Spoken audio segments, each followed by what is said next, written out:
Hi, and welcome to Change Happens, a weekly gathering of things that I found entertaining, informative, or thoughtful as I made my way through the digital cave that is the interweb. Alright, welcome to today.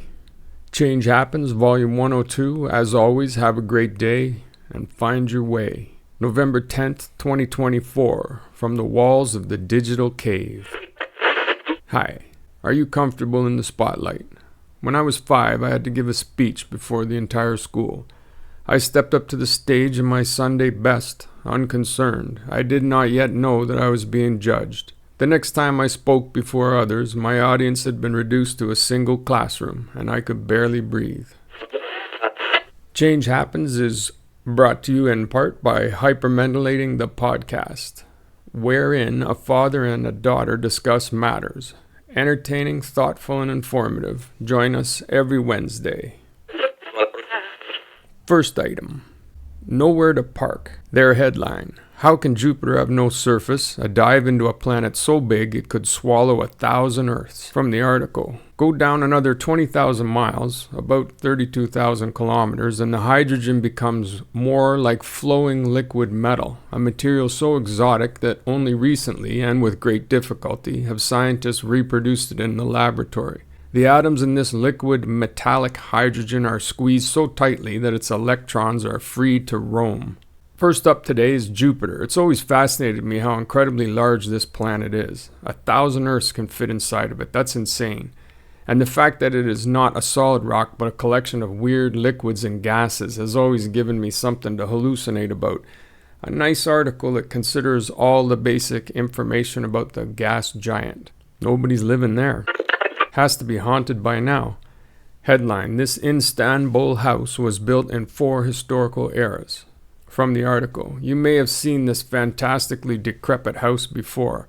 It's a minor internet celebrity, not so much because of its old age, although roughly 1,800 years is nothing to sneeze at, but because its 4 floors correspond so neatly to 4 historical eras, from the Roman Empire at the bottom, through the Byzantine and Ottoman empires in between, to the Turkish Republic on top.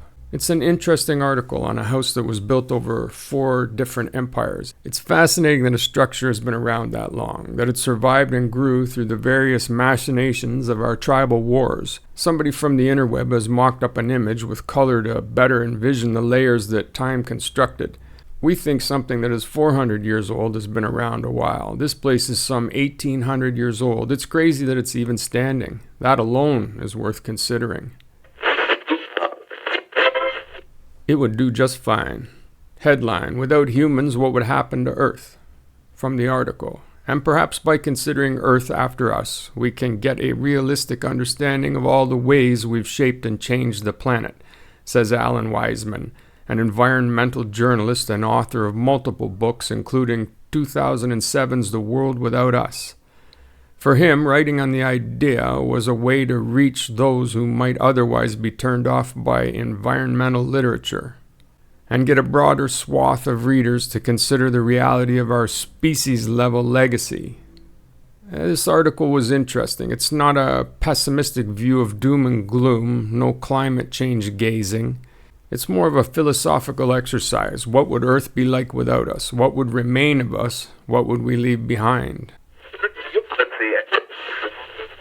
November 8th, 1895, X-rays. Wilhelm Conrad Röntgen, from the Wiki rabbit hole.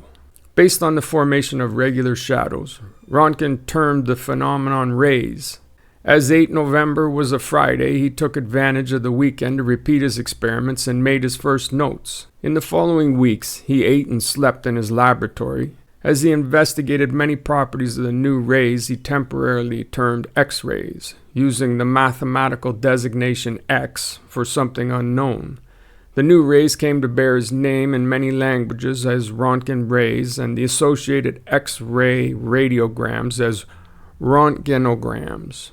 Hopefully I'm doing that guy's last name justice. I imagine it's probably pronounced more correctly in its original language. Tell yourself the truth. Headline: A psychologist explains why we lie to ourselves and offers 2 fixes. From the article.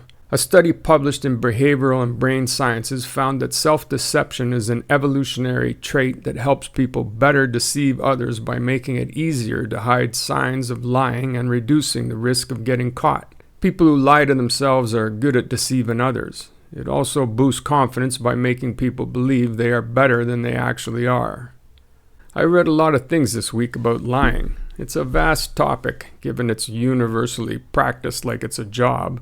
The lies we tell in public are often explained fairly easily, whether they're nefarious or benign. But the ones we tell ourselves are the ones that are truly crippling.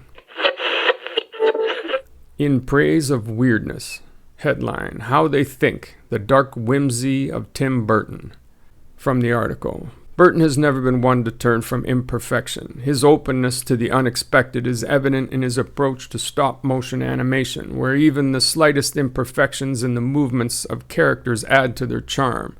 This embrace of the imperfect also extends to the themes of his films, where characters often find beauty and acceptance in their flaws. This is a great article from a writer on Substack, Ernie Schenk. A very good story if you've ever had any interest in considering Tim Burton and how he came to be Tim Burton. Again, hopefully that's a decent enough pronunciation. Clearly German is not one of my languages.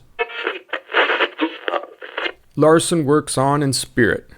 Headline, One-panel comics about funny everyday situations. From the article. The cartoonist shared with us the considerations he takes into account when creating characters for a new cartoon. It might sound either dumb or counterintuitive because single-panel cartoons like mine, the joke-a-day variety, don't use continuing characters like comic strips do, but character design is actually crucial for that very reason. I like this article. It's just a small collection of a guy's cartoons. The cartoonist is Dave Coverley. He draws one-panel comics. The article gives a bit of insight into his approach and into the mindset of an artist working in this kind of medium. It's interesting to hear his thought processes. I find him to be mostly very funny. Courage is what others can't see, what is never affirmed.